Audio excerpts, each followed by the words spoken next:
Welcome to the Workplace Wellbeing Essential Series. I'm Mari Ryan. I'm the CEO and founder of Advancing Wellness. It is my pleasure to welcome you today to this expert interview, where we explore topics that impact employee well-being.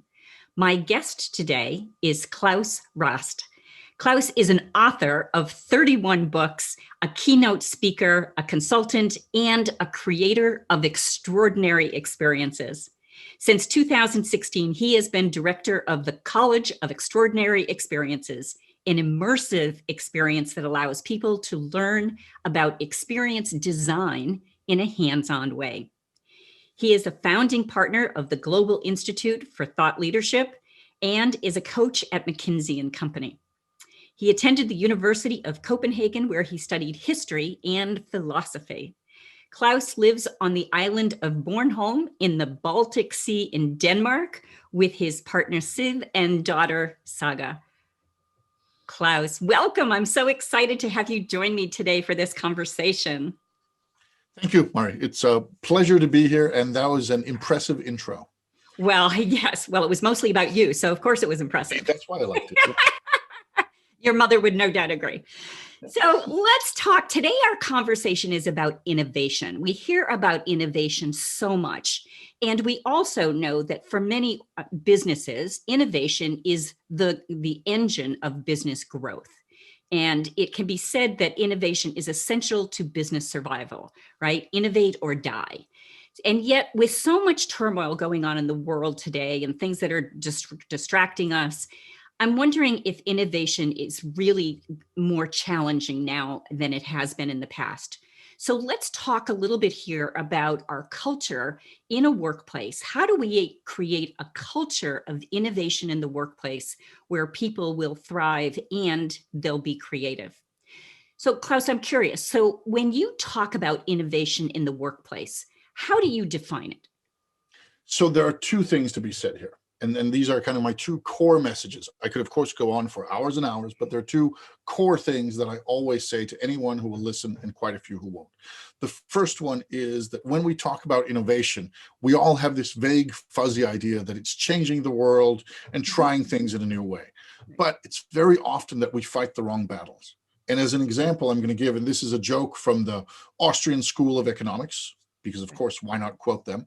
And it's that you have a restaurant. And in the kitchen, there's a Michelin star chef. And then somebody has let in a cow into the restaurant, and it has taken a huge shit on the floor. And then in comes a customer, and the customer says, I think I'll choose a different restaurant. And the owner goes out and fires the chef and hires a better one. Now, anyone, of course, with any sort of common sense will know the problem isn't the chef, the problem is the cow, which is still in the restaurant, and not the least the kind of cow leftovers, which the cow has delightfully decided to put on the floor. That's the problem. But instead, because the restaurant is normally a place where the better the chef, the better the restaurant is kind of the normal way we approach things. Of course, the owner goes out and fires the chef. That to me is innovation gone wrong in a nutshell. And there's so much of that out there. So that's the first thing to say on it. What innovation is. It's actually looking at the actual problems and improvements instead of just of saying there's only one metric. There are many metrics. There are many ways of attacking a thing. The second thing is that it's experimentation. It's the smallest possible change with the biggest possible impact that you can do now. Because innovation projects tend to be these, how do we change the world without doing anything differently? And I think for a lot of people out there, whether they're in wellness or they're in finance or they're working in some sort of big government compliance scheme, then look at what can you do today without asking anyone for permission? And what do you learn from that? And what can you do tomorrow? Because it's very easy to get caught up in this, innovation, we must change everything. But in reality, a lot of it is about changing small things. And a lot of innovation is like this small drip, drip, not an explosive hurricane of water. So that really sounds like what you're suggesting is it's a series of small iterations rather than these massive, we've got to have a war room with this, team that's going to be changing the world, as you say. But that's not really what you're suggesting. You're suggesting it on a much smaller scale. I'm suggesting actually that either you do the full scale war room where the CEO sleeps in the war room and is ready to do anything different, or you do it on a tiny scale. Because what happens most of the time is that somebody somewhere in an organization says, we need to innovate big. Let's set down a committee. Let's have an innovation department. Let's do this and that. As long as it doesn't interfere with my work, as long as it doesn't change what the leadership feels about things, as long as it's not really a bother, then they can innovate all they want over in that corner.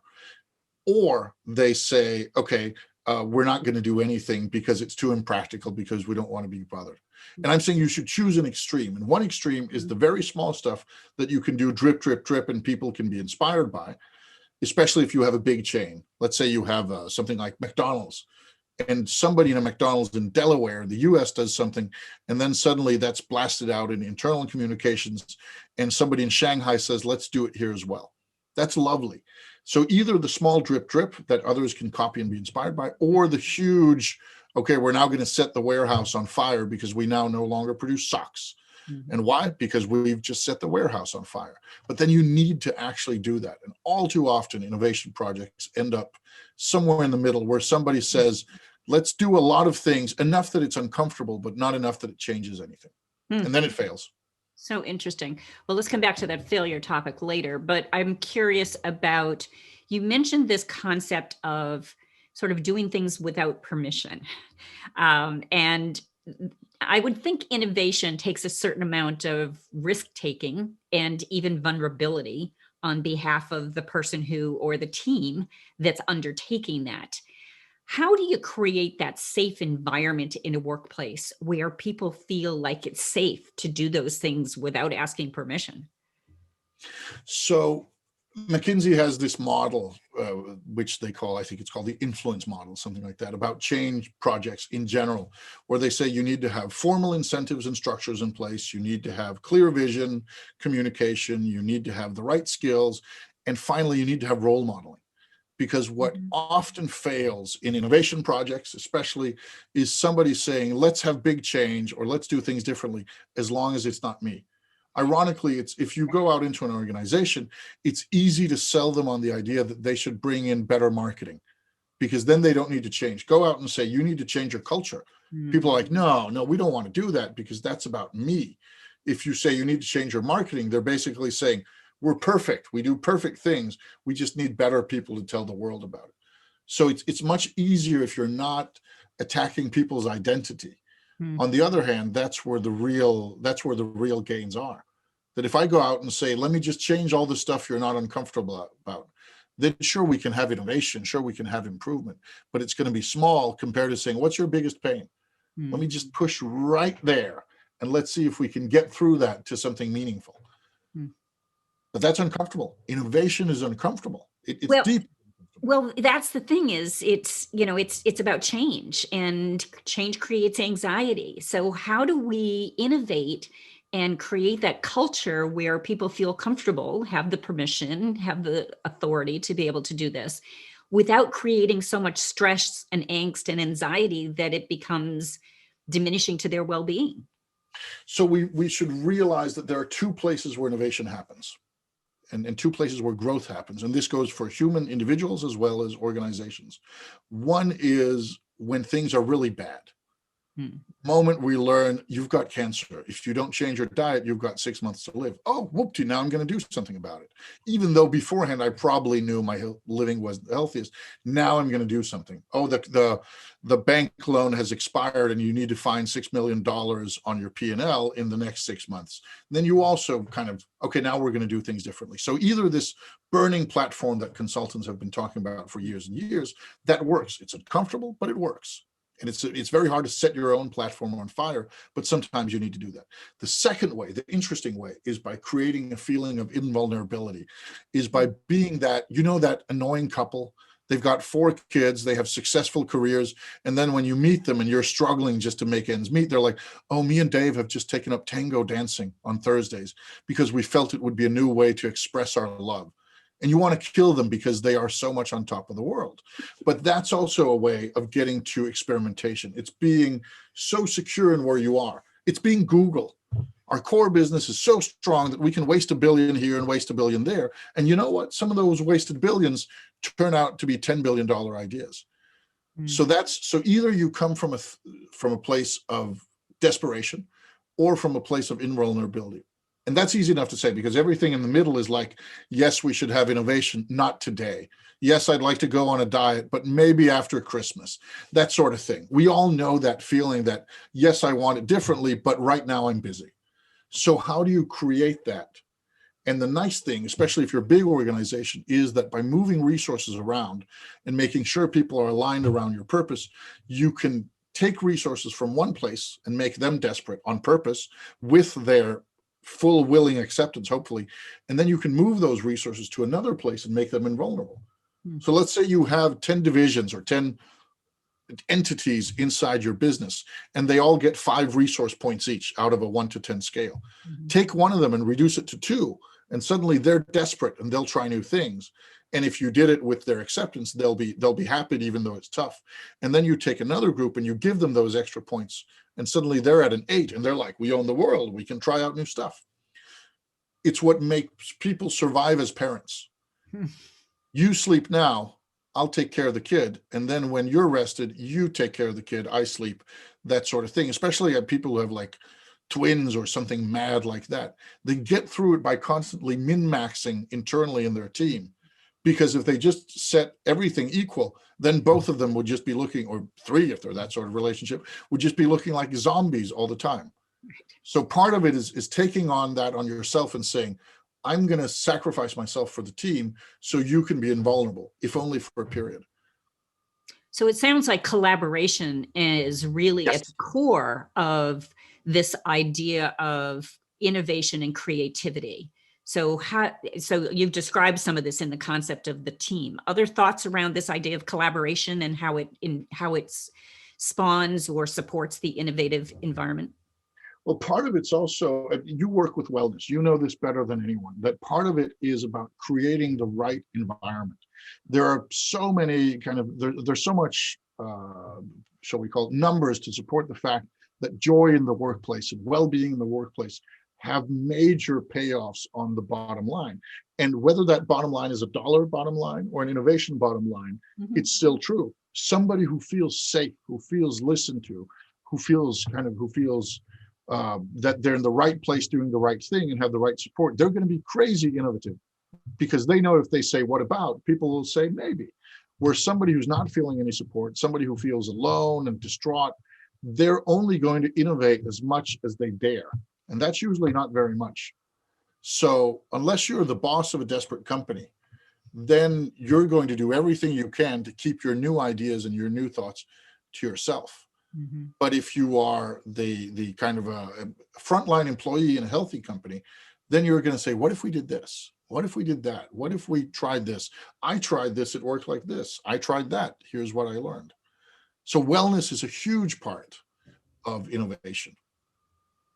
Well, I'm so glad you made that connection, because I kept thinking about this, obviously I take the viewpoint that so many things are connected, innovation can be connected to well-being. So many things can be connected to well-being, but I'm curious, it makes me think about this as kind of this chicken egg kind of situation. Which comes first? Does the well-being come first that fosters innovation, or does innovation come first that fosters well-being? Which is it?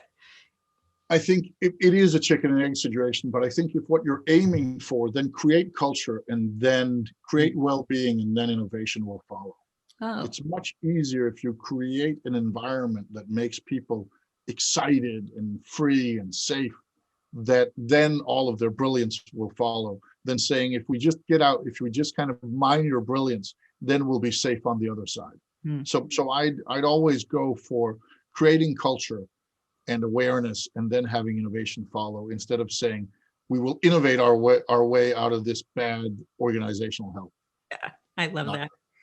Yeah, I love that. That's great. So I'm curious, from your perspective, what is it that organizations can do to foster this culture of innovation so that creativity is just a part of, who they are and what they do? So they can actually do a ton of things. And ironically, I often work on projects where there's very little time, very little resources, very little buy-in. Because if they have plenty of resources, plenty of time, plenty of buy-in, why do they need outsiders, right? Nobody calls the consultants as everything's going well, unless it's going really well.